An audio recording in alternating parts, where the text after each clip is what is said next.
नमस्कार। कौशल योग की आज की इस कड़ी में ईश्वर कृष्ण द्वारा रचित सांख्य कारिका की 42वीं कारिका पर चर्चा करने का प्रयास करेंगे। इस कारिका में वे कहते हैं कि पुरुषार्थ हेतुकमिदं निमित्त नैमित्तिक प्रसंगेन प्रकृतेर विभुत योगा नटवद व्यवतिष्ठते लिंगम। तो आइए हम लोग देखने का प्रयास करते हैं कि इसमें वे क्या कहते हैं। वे कहते हैं कि पुरुषार्थ हेतुक मिदम, यानी पुरुषार्थ हेतुकम इदम। पुरुषार्थ क्या है? पुरुष का प्रयोजन। पुरुष का प्रयोजन क्या है? यानी हमने जन्म क्यों लिया है। तो हमारे यहाँ भारतीय परंपरा में 4 प्रकार के पुरुषार्थ माने गए हैं। तो चूँकि 4 प्रकार के हैं, उसमें पहला धर्म है, दूसरा अर्थ है, तीसरा काम है और चौथा मोक्ष है। लेकिन यह हमारी सांख्य कारिका, यह तो मोक्ष शास्त्र है, तो यह तो कैवल्य की ही बात कर रहा है। जो सर्वश्रेष्ठ पुरुषार्थ है उसकी बात कर रहा है कि जिसके बाद और कुछ शेष बचता ही नहीं है। तो कह रहे हैं कि पुरुषार्थ यानी कि जो भोग और अपवर्ग है, तो वो कहते हैं कि पुरुषार्थ हेतुकम, यानी पुरुषार्थ के लिए, पुरुष के प्रयोजन के लिए इदम, यह क्या? लिंग शरीर का, क्योंकि अंत में उन्होंने लिंग की बात की है, यानी लिंग शरीर की। तो कहते हैं कि पुरुषार्थ हेतुकमिदम निमित्त नैमित्तिक प्रसंगेन। अब हमने जो यह शरीर धारण किया है, जो ये लिंग शरीर धारण किया है, यह किस प्रयोजन से धारण किया है? तो उसमें प्रयोजन के रूप में अगर हम देखें तो देखें कि अनेक योनियाँ होती हैं। कोई मनुष्य है, कोई अन्य प्राणी है, कोई जो है पशु है, कोई पक्षी है, कोई सरीसृप है, कोई मृग है। तो इस तरह से अनेकों योनियाँ हैं। तो कह रहे हैं कि वह किस आधार पर तय होता है? तो कहते हैं कि निमित्तिक, यानी निमित्त के आधार पर। निमित्त क्या है यहाँ पर? यहाँ पर निमित्त बुद्धि के भाव हैं, यानी हमारे कर्म हैं। जिस तरह से हमारे भाव होते हैं, जिस तरह से हमारे कर्म होते हैं, उसी के आधार पर हमें स्थूल शरीर मिलता है। तो निमित्त है। और फिर नैमित्तिक प्रसंगेन। नैमित्तिक का मतलब यहाँ पर जो निमित्त है, यानी जो कारण है, उसका जो कार्य है। तो निमित्त यह बुद्धि के भाव हो गए, और उस बुद्धि के भाव से जिस शरीर का निर्माण होता है, स्थूल शरीर का निर्माण होता है, तो उस स्थूल शरीर को यहाँ नैमित्तिक कहा गया है। तो कहते हैं कि इस निमित्त से जो नैमित्तिक की उत्पत्ति होती है, यानी कि जो स्थूल शरीर की उत्पत्ति होती है, वह इन भावों के आधार पर होती है। जिस तरह के बुद्धि में भाव होते हैं, और बुद्धि के भाव कौन कौन से हैं? तो जैसे कि उन्होंने बताया है कि अध्यवसायो बुद्धिर्धर्मो ज्ञानम विराग ऐश्वर्यम, यानी बुद्धि का अध्यवसाय जो है वह उसका कार्य है, उसकी क्रिया है। और फिर बुद्धि के 4 लक्षण बताए गए।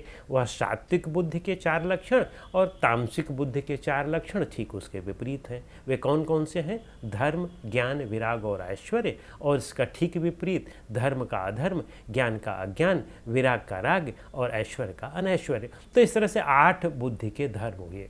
तो 8 बुद्धि के धर्म के आधार पर ही हमारा स्थूल शरीर बनता है। कह रहे हैं कि पुरुषार्थ हेतुकमिदम निमित्त नैमित्तिक प्रसंगेन। फिर कह रहे हैं प्रकृतेर विभुत्व योगा नटवद। प्रकृते यानी प्रकृति की, विभुत्व, विभुत्व का मतलब व्यापक शक्ति। प्रकृति में व्यापक शक्ति होती है। प्रकृति तो इसीलिए प्रकृति को महान कहा गया है। प्रकृति में व्यापक शक्ति है। व्यापक शक्ति के कारण के संयोग से, माने व्यापक शक्ति के योग से और बुद्धि के धर्मों से ही स्थूल शरीर का निर्माण होता है। और फिर नटवत, नटवत का मतलब यहाँ नट है। नट का मतलब यहाँ एक्टर है या अभिनेता है। नटवद व्यवतिष्ठते लिंगम। व्यवतिष्ठते का मतलब व्यवहार करता है। लिंगम का मतलब सूक्ष्म शरीर। तो कहते हैं कि हमारा जो सूक्ष्म शरीर है वह नट की तरह अभिनेता के समान व्यवहार करता है। अभिनेता के समान व्यवहार करने का क्या मतलब है? कि जिस तरह से हमारा सूक्ष्म शरीर है, सूक्ष्म शरीर में जिस तरह के भाव हैं, उसी तरह से स्थूल शरीर का निर्माण होता है। तो जब उसी तरह से स्थूल शरीर का निर्माण होता है, तो स्वाभाविक सी बात है कि हमारा जो लिंग शरीर है, जो सूक्ष्म शरीर है, उन्हीं भावों से ही अधिवासित होता है। और पंच तन्मात्राओं पर वह खड़ा है, उसके आधार पर खड़ा है। तो सूक्ष्म शरीर में जिस तरह के भाव हैं उसी तरह के स्थूल शरीर हमें मिलता है।